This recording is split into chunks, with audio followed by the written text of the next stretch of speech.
Well, hello, amazing and incredible you. I hope that you had a wonderful day today. I can't wait to jump into tonight's story about David as we pick up where we left off from last night. But here's a quick refresher. The powerful Philistine army, Israel's sworn enemies, invade and set up their tents on a mountain ready to fight. The Israelite army sets up their tents across the valley. It's going to be a showdown. But the Israelites don't know that the Philistines brought a secret weapon with them, an almost 10-foot-tall giant named Goliath. Day after day, Goliath trash talks the Israelites until all of them were scared and didn't want to fight. But all that was about to change when one day, little David showed up with Happy Meals for his brothers who were in the Israelite army. And when David saw Goliath, he went to King Saul and said, "Let me fight him. With God on my side, I can't lose." And so that's what he did. David ran out of King Saul's tent, down the hill, and stopped at a little stream trickling along the bottom of the valley. He reached out his small hand and one at a time, carefully selected 5 smooth, symmetrical rocks. "Perfect," David said. He tossed the rocks into his fanny pack, looked up, and saw the humongous shape of Goliath standing on the hillside above him. The sunlight reflected off of Goliath's helmet, shield, and sword. But instead of running away in fear, a smile spread across David's face, and he started running up the hill towards Goliath. No one in the Israelite army could believe their eyes. They were trained soldiers, and this kid was doing what none of them were willing to do. David's brother Eliab shook his head and mumbled, "He's going to get himself killed." But David knew something none of the adults knew.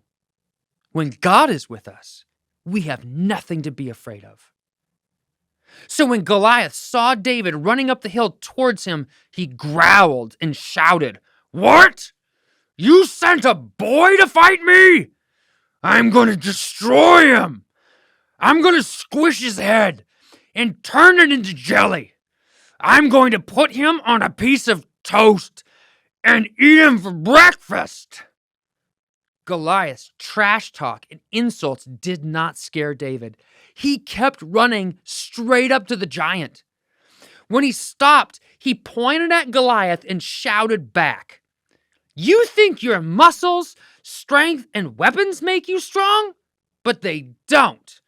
I am going to smack you down today because God is with me.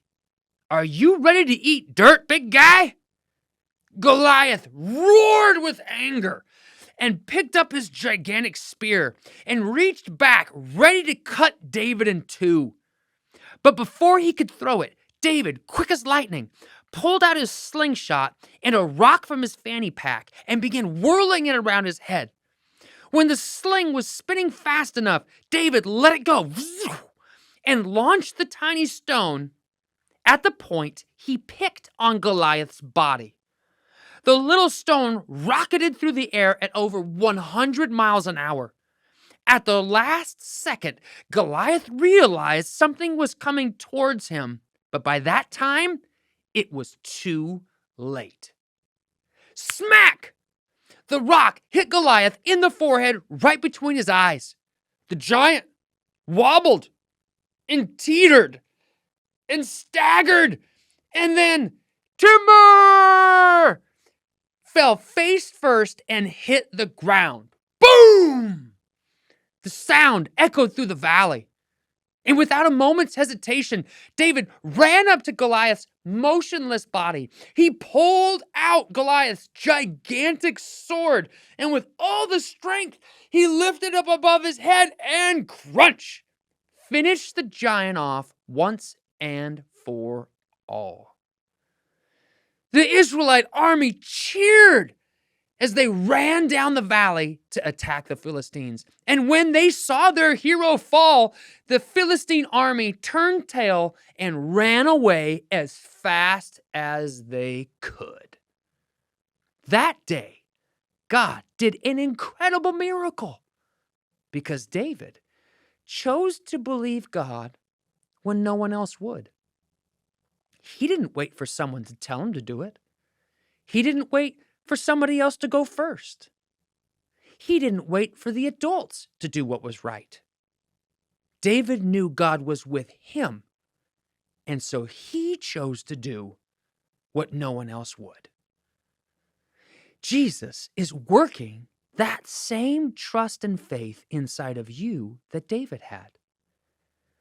We may not need to fight giants, but every day we come across people we can help and encourage. Every day we face choices to take a risk and do what we know is right, or stay quiet and hide, just like the Israelite soldiers did. But that is not who you are. You, like David, are God's child, a son or a daughter of the King. Jesus is with you, ready to help you follow him no matter the situation. Let's talk to Jesus together right now, shall we? Say this after me. Say, Jesus, thank you that you're always with me. Thank you that I can always trust you. Even when scary things happen to me, help me to know you're right there, ready to help, just like you helped David. I will live fearless because of your love for me. In Jesus' name, amen. You are a champion, just like David was. And just like David didn't wait until he was old to follow God and to trust God, you are doing the exact same thing. Have a wonderful night's sleep and sweet dreams. I'm so proud of you. We can't wait to hang out with you tomorrow. Good night.